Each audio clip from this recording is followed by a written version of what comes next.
On baseball diamonds across America, dreams are born.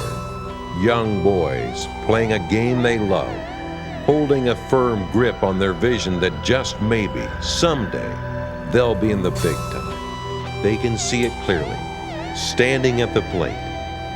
Bottom of the ninth inning, 2 outs, eyeing the pitch that would make them a hero.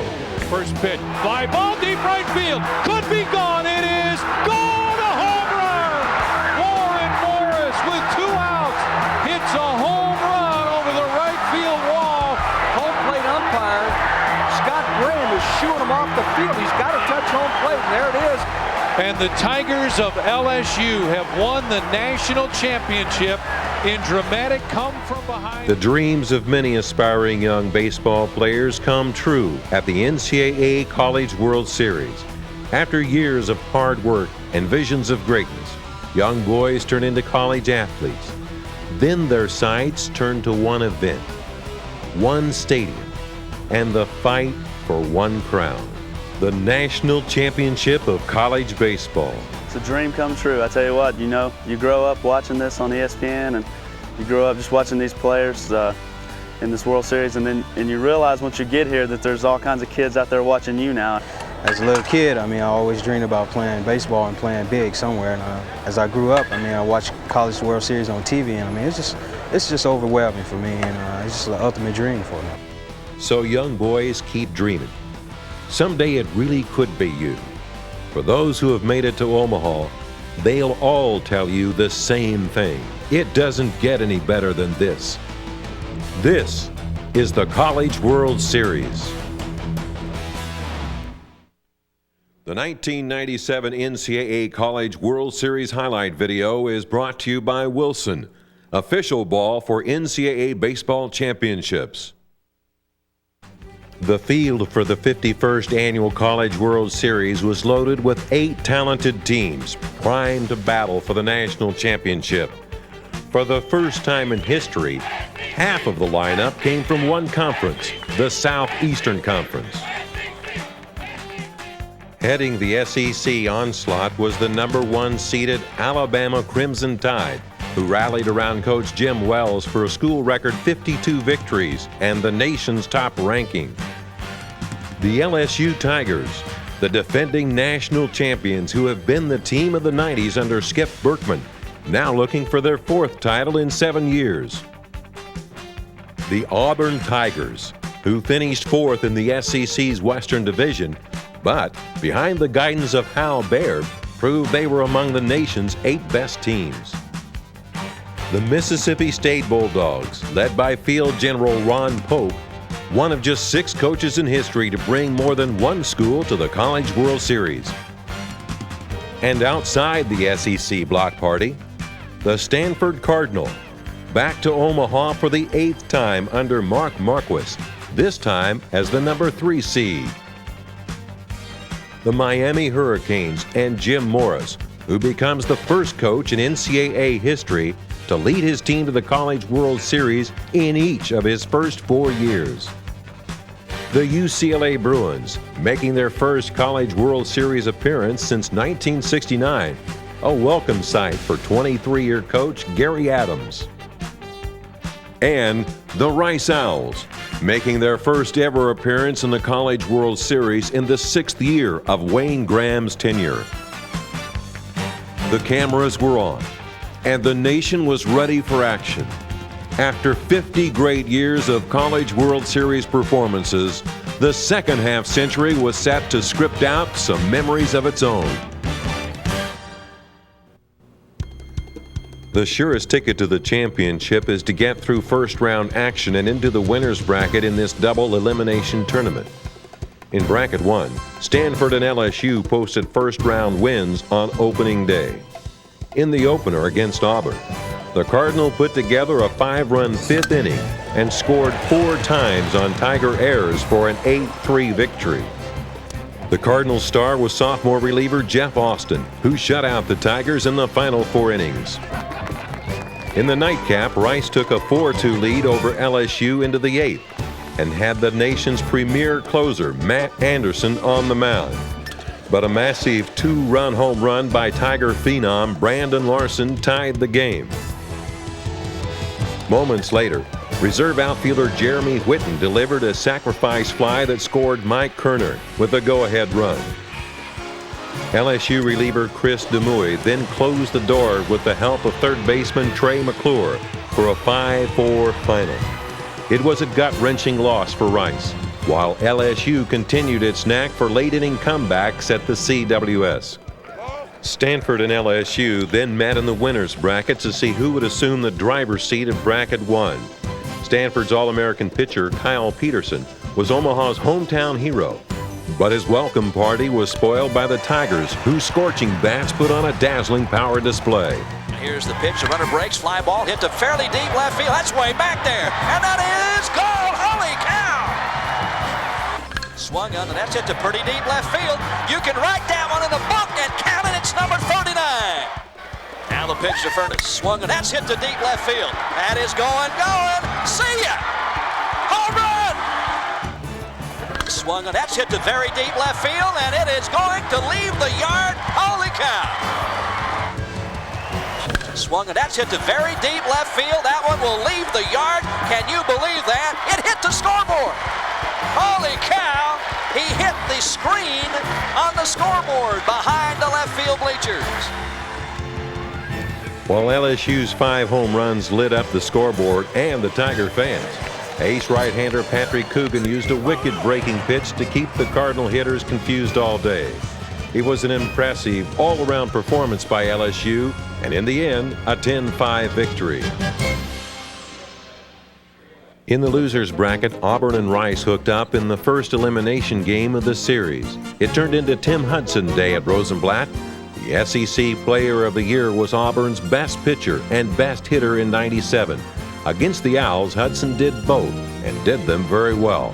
He stifled Rice for 6 1/3 innings, allowing just 1 run. At the plate, he exploded for 6 RBIs. Liner base hit down the right field line into the bullpen. 1 run is in. Etheridge scores. Also scoring is Wandle, a double for Hudson, and Auburn leads 3-0. The pitch to Hudson. High fly ball to deep left field. This one's gone! A 3-run homer by Timmy Hudson! And the Tigers lead 10-1. Hudson's big day kept the Tigers alive for at least another game. Auburn and Stanford each sported 1-1 records and would clash for the right to meet LSU in the semifinal round. Known for its great pitching, the Cardinal produced a surprising offensive attack in '97, including a school record 99 home runs. Number 100 came off the bat of cleanup hitter Luke Quasha in the first inning, a 2-run shot that gave Stanford a 3-0 lead. It sparked an 11-run onslaught that also included a solo blast by center fielder Jody Garrett. For the second time in the tournament, hard-throwing reliever Jeff Austin came in and completely shut down the Tigers. The final 11-4. In 2 appearances, Austin pitched 10 1/3 scoreless innings and was a big reason why Stanford was advancing to meet LSU in the semis. In bracket 2 of the '97 College World Series, Miami and Alabama logged first-round victories in the books to set up their fierce battle for the bracket championship. For the Hurricanes, the first obstacle was UCLA. Junior outfielder Jason Michaels, a 400 hitter who was the Atlantic Regional MVP, launched a 2-run home run in the 5th to spark a 3-1 Cane advantage. It seemingly was more than enough for J.D. Arteaga, Miami's all-time wins leader, who mowed down the Bruins for 8 innings. But in the bottom of the 9th, with UCLA's all-time home run king Troy Gloss on deck, Eric Burns stroked UCLA's first hit since the 6th inning. Gloss then did what he does best. Swung on. There's a drive to right field. Way back. It could be. It is gone. We're tied 3-3. Despite Gloss's 9th inning heroics, Miami won the game with 4 runs in the 12th, 2 coming on Bobby Hill's clutch double. The second longest game in College World Series history was a dramatic 7-3 Hurricane victory. Alabama's first-round opponent was SEC mate Mississippi State. And these two rivals put on a great defensive show. There's a hard hit ball. Shortstop backhands it and throws it, and he gets it. Here's a little fly ball to right field. Brian's got a long way to go. He will dive. He will make the catch. Hard hit ball. That's going to get through for a base hit. Up with the ball is Bryant. Runner heads for the plate. Here comes a throw. He's out at the plate. That ends the inning. With the game tied 2-2 heading into the bottom of the ninth, Bama catcher Matt Frick opened the inning with a triple off the center field wall. Moments later, with the bases loaded and no outs, Alabama's number 9 hitter DH Mark Peer delivered the game winner. Swung on. There's a looper to right field. It's a base hit. Frick will come in to score from third, and the Alabama Crimson Tide have defeated Mississippi State. Alabama then collided with Miami in the second-round winners bracket, and a hurricane warning was in effect. Senior outfielder Mandy Giacomino was the offensive star for the Hurricanes, going 4 for 4, including a 3-run homer in the third inning that broke the game open. That one blast was more than the Canes pitchers and the great defense needed. Miami's number 3 starter Darren Spasoff rose to the occasion of his first CWS appearance and silenced the explosive Bama bats into the 6th. Then middle reliever Eddie Reyes took over and finished the job. A 6-1 Miami triumph that thrust the Hurricanes into the role as the favorites of Bracket 2. With the loser facing elimination, Mississippi State and UCLA pitted strategies in a suspenseful game that was tied through 6 innings and went down to the final out. Trailing 4-3, the Bulldogs scored 4 times in the bottom of the 7th on a series of infield hits and UCLA defensive miscues. All-American Troy Gloss put life back into the Bruins by crushing a shot that cleared the left field bleachers in the 9th inning, making it 7-5. But with Nick Theodoro representing the tying run at the plate, Mississippi State reliever Hank Tom shut the door for the heart-pounding victory that sent the Bruins packing and kept the Bulldogs breathing. Ron Polk's Mississippi State Bulldogs then met Jim Wells' Alabama Crimson Tide, and the two SEC rivals put on a classic display of hard-nosed fight to the end baseball. Tide third baseman Andy Phillips sparked Bama to a 4-1 lead by whacking a 3-run home run in the 5th inning, a lead that stood until the 7th. That's when the Bulldogs rallied to tie the game with 3 runs, including Brad Freeman's run-scoring double. The game moved into the bottom of the 8th, still deadlocked. With the loser knowing its fate, both seasons came down to the final moments. That's when the Tide came rolling in. 3-2 pitch on the way. Line drive, base hit. That's going to get down and roll. That's Bryant. It's all the way to the wall. 1 run is in. 2 runs are in. Keller is around second. He is digging for third. He slides in safely with a triple. Line drive. Will it be caught? No, it won't. Base hit. Gets by him. Run is in. It is 7-4 Alabama. The 0-1 pitch on the way to Peer. This ball's well hit to right. Brian goes back. He's at the track. Looks up at the wall. This ball is gone. A 2-run homer for Mark Peer. And Alabama leads it 9-4. It was the second game of the series that Bama's number 9 hitter produced the knockout punch. This time it sent Alabama to the semifinals to face Miami. The College World Series was down to the top 4 teams in the quest to find the 1997 champions of college baseball.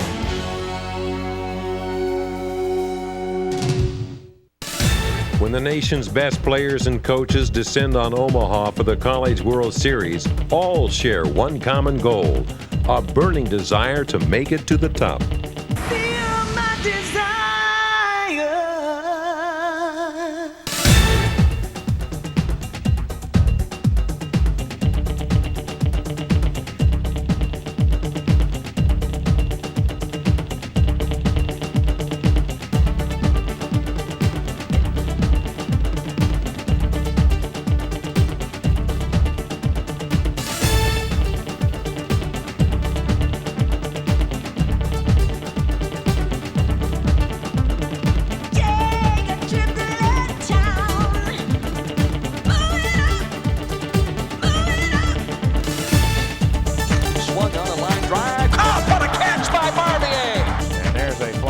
to center field. Tidwell dives, and he makes the catch.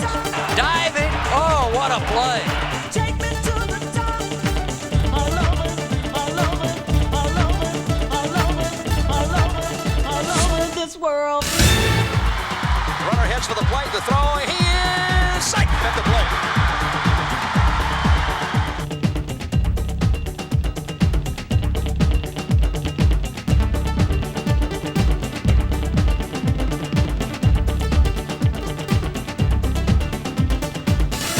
Swung on. There's a shot to right field, and it is gone. Hello, goodbye. Take a trip to that town. Move it up, move it up. Going back as the right fielder. Reaches high and makes the catch. Take me to the top. Take me to the top. I love it, I love it, I love it, I love it, I love it, I love it, this world. The LSU Tigers were just one victory away from a berth in the championship game and a chance to defend their national title.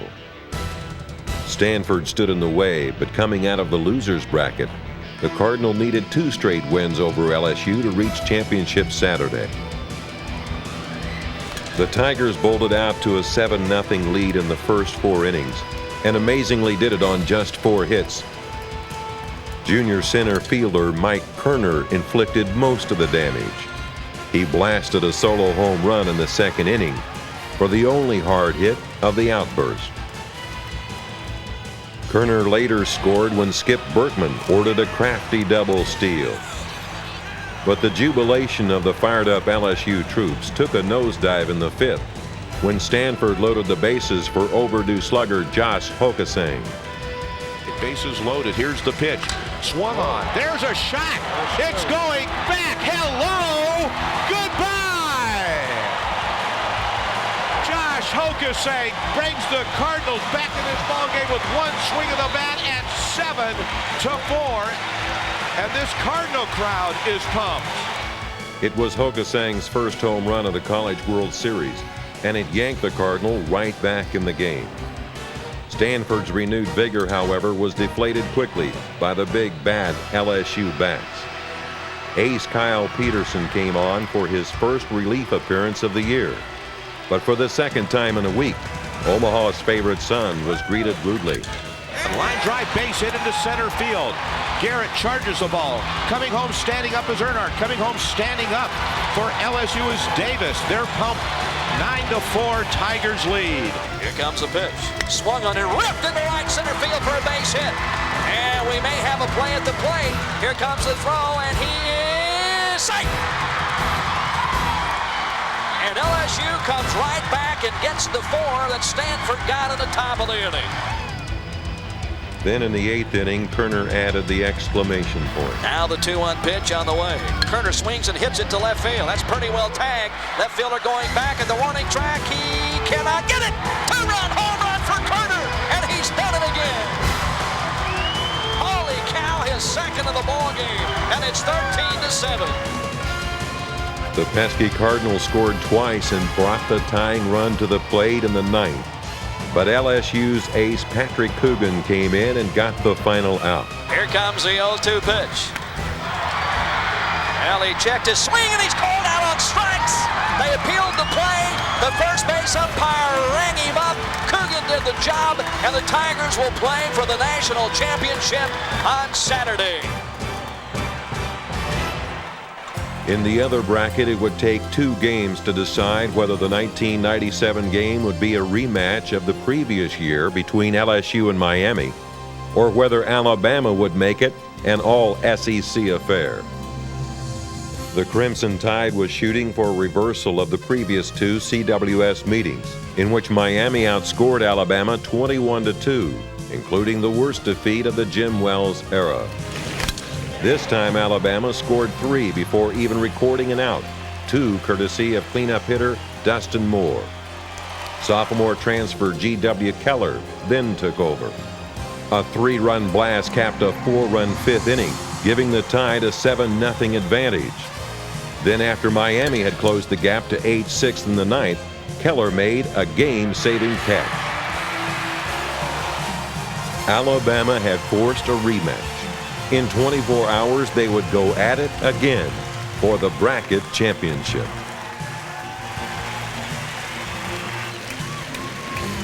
Now it was do or die time for Alabama and Miami. The stage was set. The leading characters were ready for action, and both had their own ideas of the ending script. But the Crimson Tide took the drama out of the game in the third inning.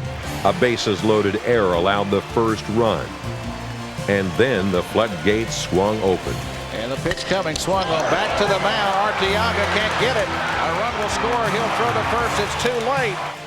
Here's a pitch that's swung on. There's a drive to left field. It might be out of here. It is gone. A three-run home run for Matt Frick, the Bama catcher, and Alabama leads 6-0. Swung on. There's a drive down the right field line. It's going to be a base hit. It rolls into the corner around first base. On his way to second base is Duncan. He's trying through three. Head first slide. He's saved.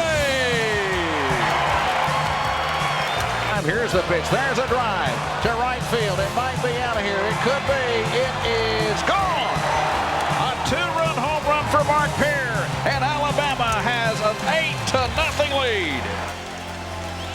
Alabama pitcher Pete Fisher killed any hopes of a Miami comeback with a masterful performance. The sophomore right-hander, who was rocked by the Hurricanes just days earlier, threw a 4-hit shutout over 8 innings. Fisher gave way to reliever Doug Hurst in the ninth, and after 2 meaningless runs, he nailed down the 8-2 triumph for Alabama. The top-ranked Crimson Tide had done it the hard way, through the losers bracket. But when the chips were down, they delivered the clutch performances to win their bracket and advance to the championship game for a shot at the school's first ever college baseball title. Each year, fans at college baseball's big event are treated to a great 9-day extravaganza that usually has its share of intriguing sideshows. These are the story makers of the College World Series. For many Omahans, the team to cheer for in 1997 was an easy decision. Nothing against the other 7, but Stanford was the adopted team of choice. The reason? Stanford's Omaha connection. A trio of native sons was making a triumphant return. Sophomore second baseman Tony Schrager, freshman pitcher Brian Fearnow, and junior All-American right-hander Kyle Peterson. Having attended games for as long as I can remember, sitting in the same seats, I think it takes on maybe a little added meaning since I grew up in Omaha. But in addition to that, I mean, this is where you want to be at the end of the year, to fight for a national title. That's where we're at right now. So this is a perfect way to end the season. I grew up here watching College World Series since, as long as I can remember. And Stanford, they're here so often that, when I decided to go there, it was definitely in my mind that I could come back and play in front of a home crowd.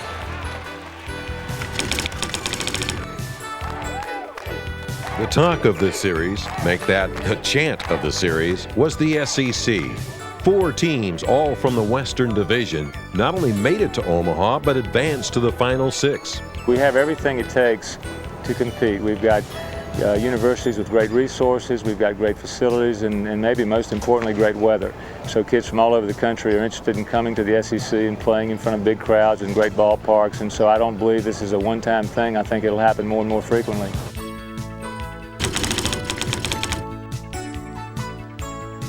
The oddest record broken at the 97 series. Here comes the pitch. Oh, it hit him in the head. Hit batsman, 24 in all. The most unfortunate player in this record-setting assault was Auburn's Derek Reef, being twice in the helmet, not only in the same game, but in consecutive plate appearances.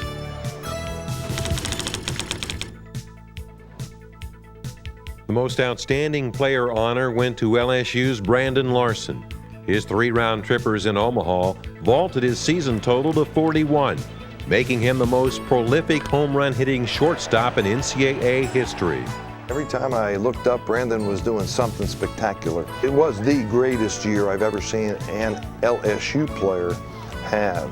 He was not only a home run star and RBI star, but he was great on defense. He was a great base runner. He was a great leader and a great motivator. It was a privilege for me to watch him the entire year.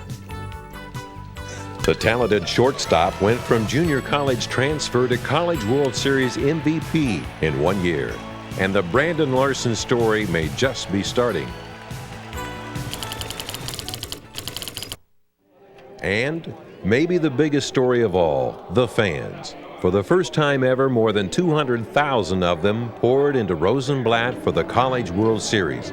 That's an average of 20,431 per session, also a record. Omaha celebrated the 4 million mark in this, the 48th year for the event in Mid-America. Most importantly, these college baseball fans had another great time, soaking up sun and baseball in what has become a summertime tradition for many.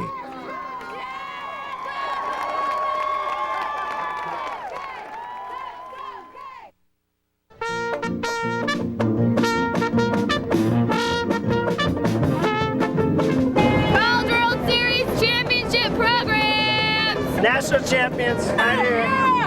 LSU Tigers. Roll Tide, number one. Roll Tide, yeah.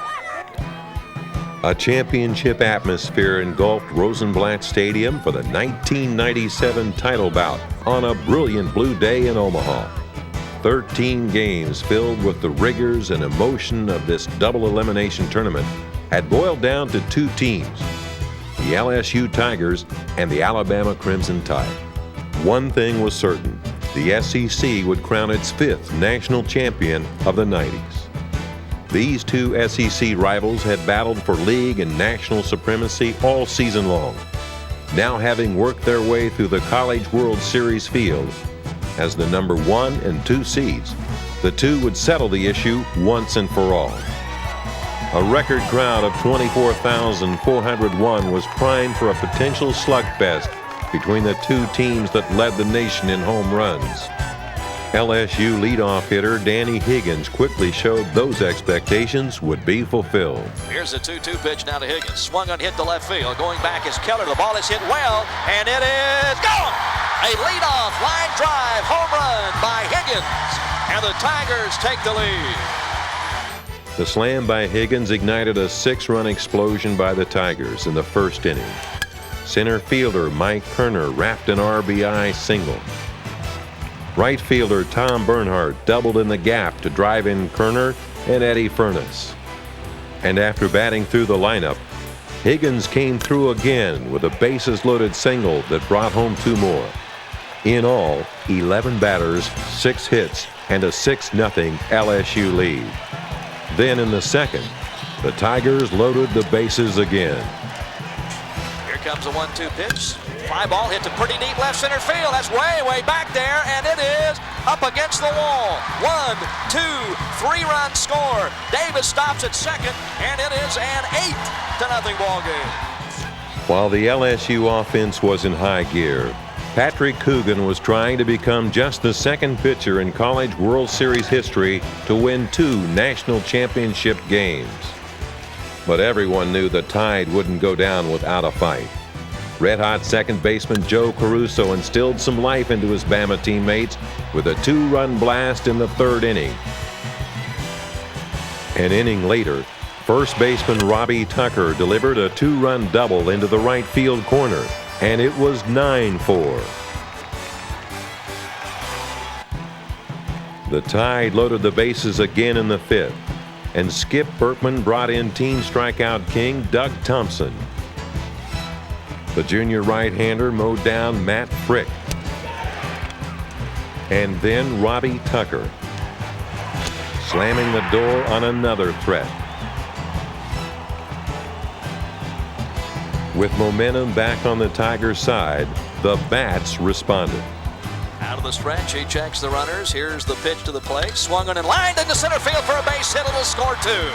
It's 11-4 as Larson comes through with a 2 RBI single. Lines and delivers the 2-1. Bernhardt hits it to very deep right center field. That ball may leave the yard way back. Mark it down and put it in the box. team. And it is 12-4.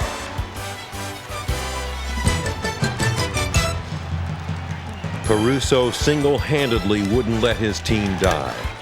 A College World Series record 14th hit drove home 2 runs in the 8th to make it 12-6.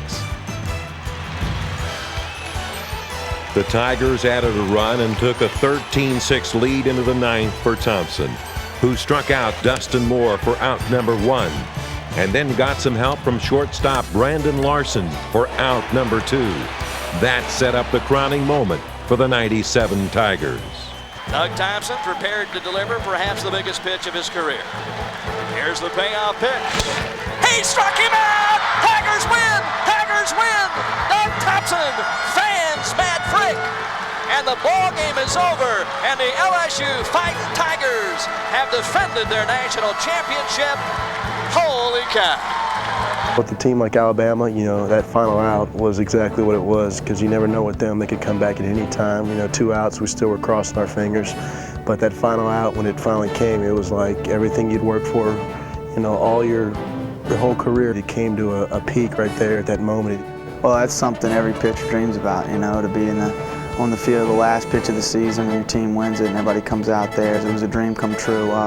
I've always seen myself doing that, you know, pitching in the last game in the College World Series. You know, I thought I was in heaven after the last pitch. I saw the umpire call him out, and everything else was history. It was just great.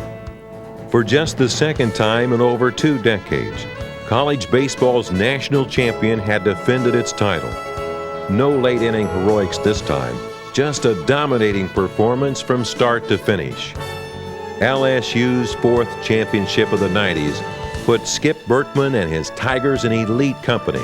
Only USC and Arizona State have won more college baseball titles. Well, I'm as proud of this team as I've been in any team I've ever coached in my career. This team wasn't supposed to repeat because so many guys had graduated. But this team had something special. They had an inner courage, a belief system, great comradeship, and a great team concept, and jumped off to a great start at 19-0. And from that point on, people said, well, this will happen and that'll happen. And they met every one of those challenges, including injuries and other unforeseen circumstances, and came out on top. This is the guttiest, grittiest team that I've ever coached. Childhood dreams had come to a magical reality for this bunch of unwavering Tigers. They were the champions of college baseball. It was time to capture the moment and pass on that championship dream to the next chapter of what now can be called the LSU dynasty of the '90s.